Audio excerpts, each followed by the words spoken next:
natin guys, bumili kami ng DJI Osmo Action 5. Bago lang siya sa market, mga 5 days pa lang daw. Ipakita namin kung ano yung laman ng box na to. Ayan po guys, DJI Osmo Action 5 Pro. Magandang box yan. Ito yung gagamitin natin sa adventure natin. Tignan natin yung laman. Oops, may dalawang box guys. Ayan. May dalawang box siya. Tignan natin yung unang box.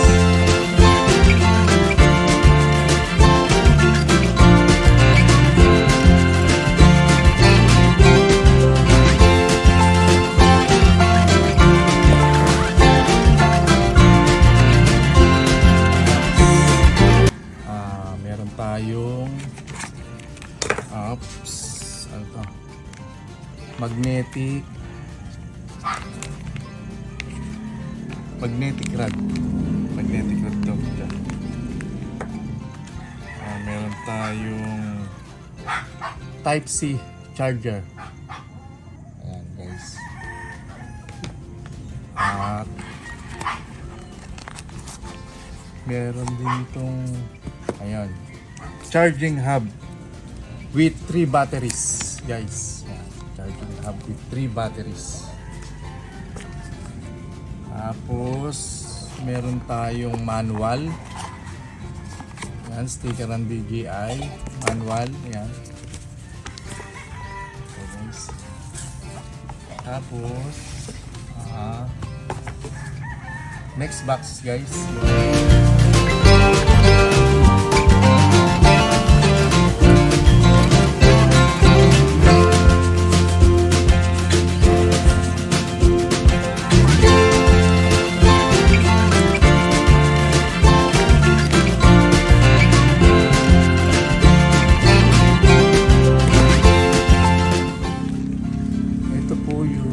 Protector screen. Ayan. Protector case pala. Ayan. May with 2 screw lock. Ayan po guys, 2 screw lock.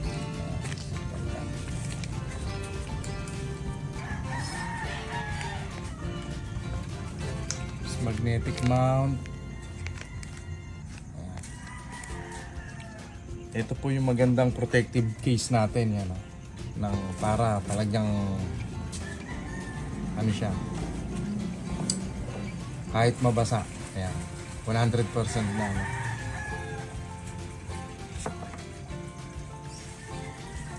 Tapos dito sa main box natin meron tayong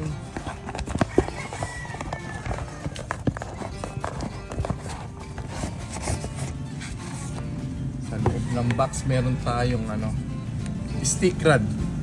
Ayan, napakagandang stick rod guys.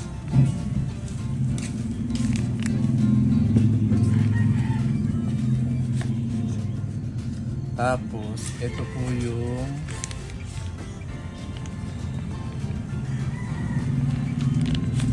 DJI Osmo Action 5. Ayan, ang ganda po guys. Sobrang ganda niya.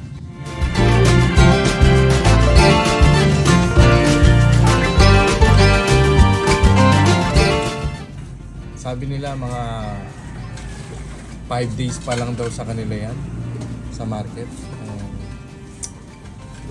Ang ganda ng screen niya.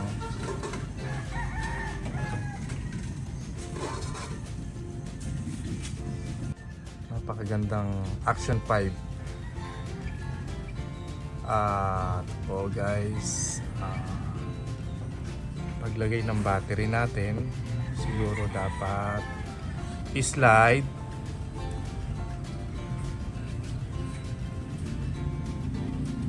lang natin to guys. Ayan. Tapos up. Ayan, nakita nyo guys. Yan.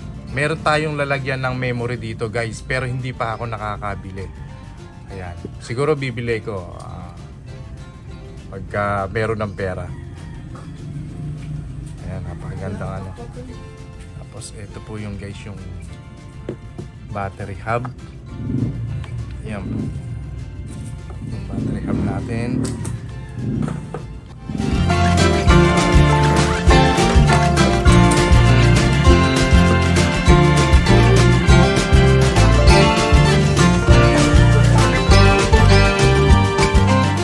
Ayan po guys.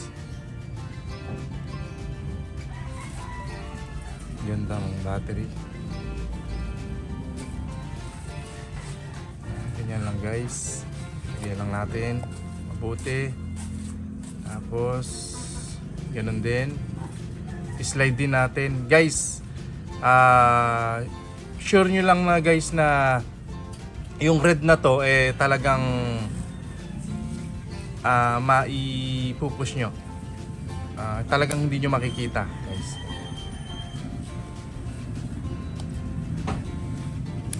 Yan guys. Kasi guys, yan yung para pagka nilubog nyo siya sa tubig, para 100% siyang ano guys, hindi siya papasukan ng tubig.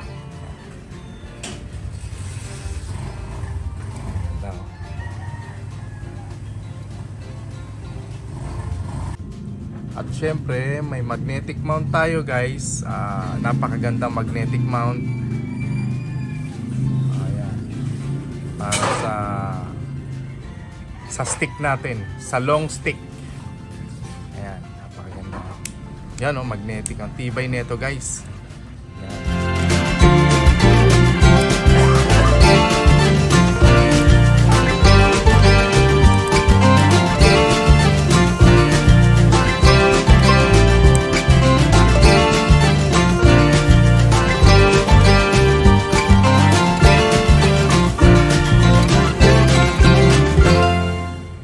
Hindi siya matatanggal guys hanggat hindi nyo ipinepress tong dalawang gilid na to guys Ito.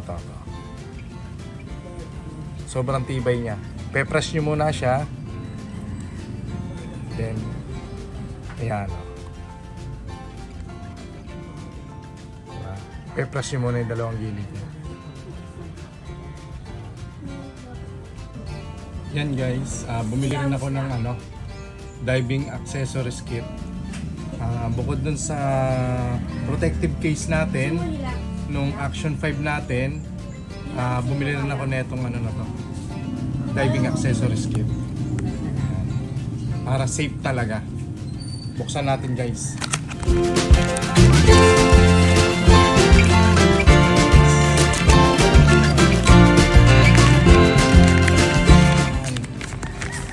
Sobrang ganda niyan guys.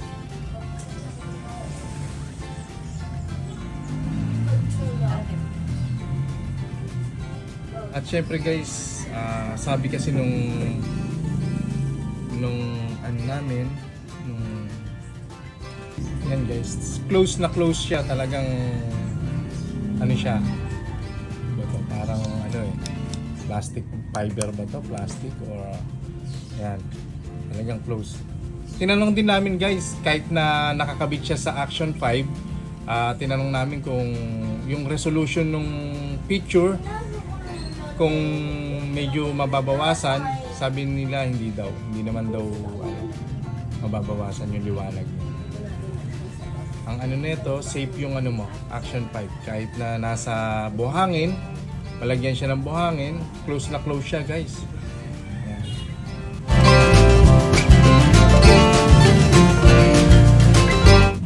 Alright guys, hanggang dito na lang po yung ating video. Maraming salamat po sa panonood. Abangan po natin yung next video natin. Thank you!